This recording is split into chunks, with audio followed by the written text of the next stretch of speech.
Supreme Court tosses out claim Biden administration coerced social media companies to remove content. This court overturned an injunction that would have limited contacts between government officials and social media companies on a wide variety of issues. The Supreme Court on Wednesday rejected a bid from a group of social media users and 2 states to curtail Biden administration's efforts to pressure social media companies to remove content that officials said was misinformation.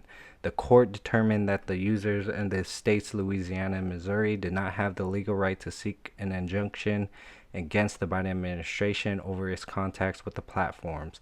The users had argued that their speech was unconstitutionally stifled when their social media posts were removed or suppressed after prodding by administration officials. The Supreme Court ruled 6-3 in the case known as Murphy versus Missouri in a dissent joined by Justices Clarence Thomas and Neil Gorsuch. Justice Samuel Alito called the case one of the most important free speech cases to reach this court in years, and accused government officials of coercing private entities, the social media companies, to suppress speech. The trio of dissenters criticized the majority of the sidestepping the free speech issues raised in the case and permitting the successful campaign of coercion to stand as an attractive model for future officials who want to control what the people say, hear, and think. That is very upsetting that they would just reject that ruling. Like, if you're paying attention, they are coercing other social media companies. Now you see X is ruled by Elon Musk now, and now freedom of speech is free on that platform. But on Instagram, YouTube, again, my video got banned, snubbed off the YouTube because of what I was talking about. And they don't want that because of misinformation, disinformation. But if you look back on that video, there's nothing wrong what I said. It's not gonna hurt anybody. I'm just reporting on things, giving my own thoughts, reports that I've heard and seen that no one wants to follow up on. But yeah, I got banned. My video got banned on YouTube, and it's upsetting, and that's why I had to go on Rumble.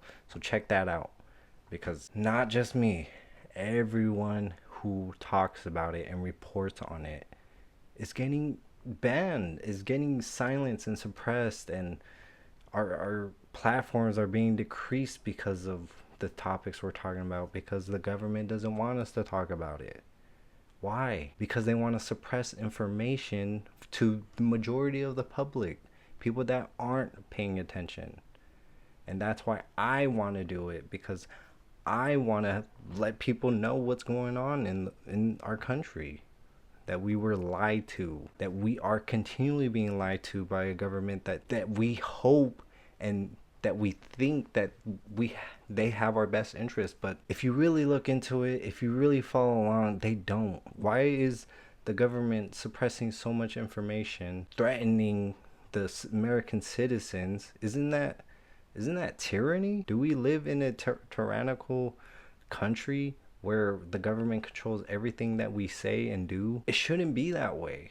American citizens should control the government. That's the way it should be. That's how our founders found this country to be that way. But years and years and years of suppressing information, tyranny, complete shutdown of American citizens, of our freedoms. Next, our guns. Our guns are most likely they want to take away also, and that's just suppressing on our freedoms as American citizens of our constitutional rights.